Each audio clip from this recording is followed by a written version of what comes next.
سلام به همه دوستان عزیز. روز اول یوتیوبرونه. در تمام این روزها میخوایم سفری کنیم به گذشته. روز امروز اومدم با یک کیف چرمی بسیار قدیمی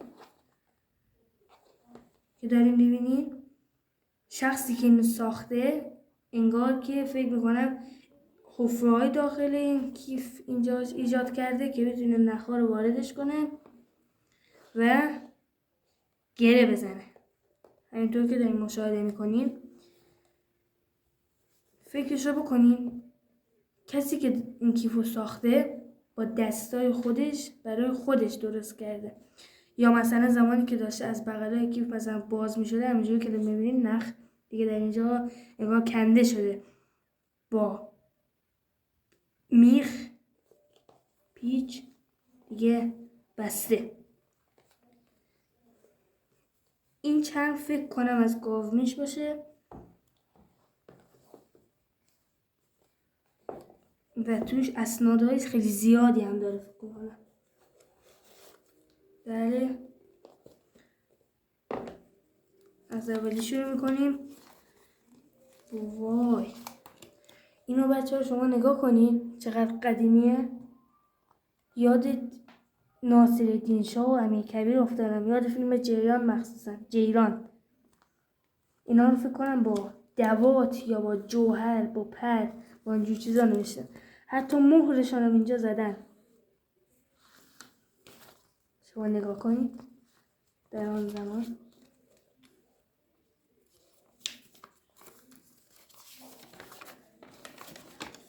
وای،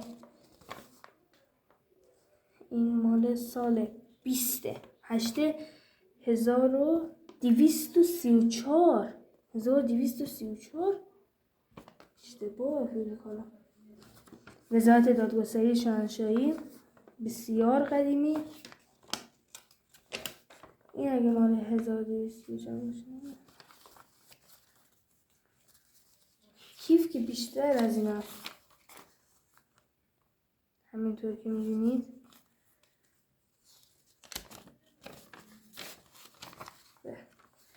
این برگش مال وزارت دادگستری بوده. این مال 2/11/1328 بوده. پس کیف خیلی بیشتر به قول ما قدمت داره. تمرار شاهنشاهی.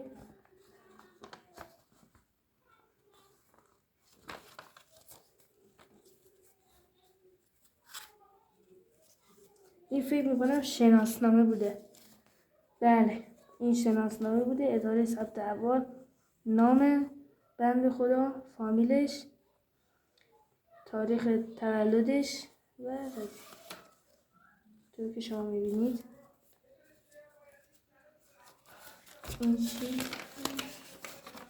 بله، اینم یک دونه دیگه از همان سندهای مادشی خورشید هم هست. اینم 5/11/28. فکر میکنم این سندها همشون در سال 28 بوده که مثلا هی 1/28 3/28 مثلا تمام شاهنشاهی رو میبینیم که در اینجا. بله، دینار نمیشه.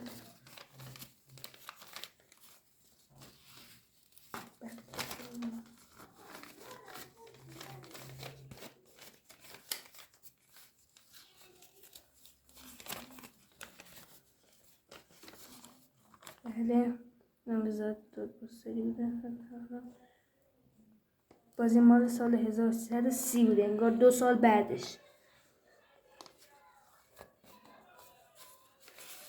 اینا من بزنم.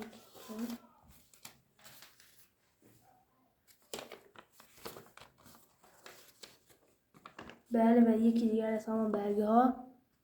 این هم مال 11/10/28 بوده. میگم همشون در سال 28 بودن. نام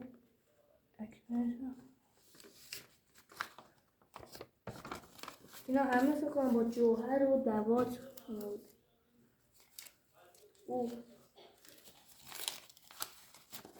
چه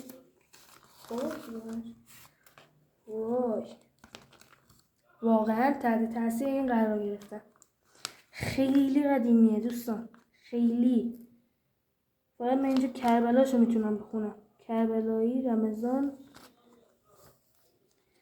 مثل قرآن نوشته شده، انگار با پر و اینجور چیزا، مثل زبون عربی نوشته شده. حالا هر چندم که ما فارسی زبانی ولی قدیمی ها من یکی دیگه هم برای که فکر نکنم اصلا بتونیم بخونیم.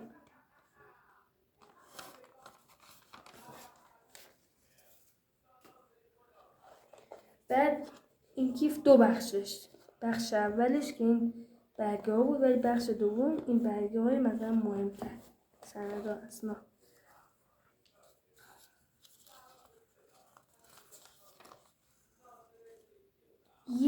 این فکر کنم خونده بشه. یک قطع زمین حواله واقع در قلعه خور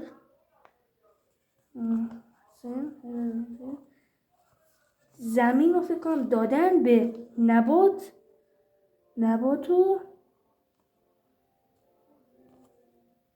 اینجاش نباتش خونده میشه نباتو نمک شور، یعنی یک زمین رو دادن به خاطر مثلا یک کیسه نبات و یک کیسه نمک شور. واقعا مثلا در آن زمان که برگه بوده نصف شده.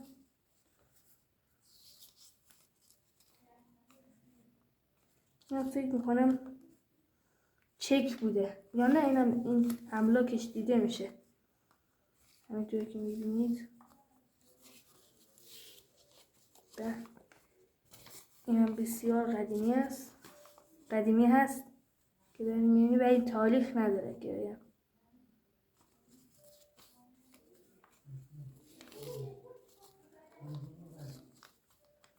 فکر کنم این مال این باشه.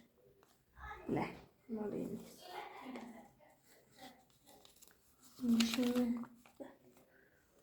این فکر کنم در اون زمان مثل چک بوده بچه ها، چون اینجا مبلغشو نوشته، مبلغ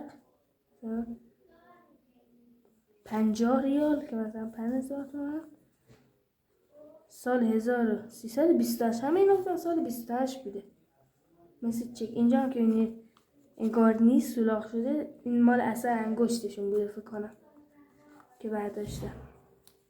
زیاد وقتتون رو نمیگیرم، برگای زیادی هست. بله این هم یه دونه دیگه، 2 تا این برگه.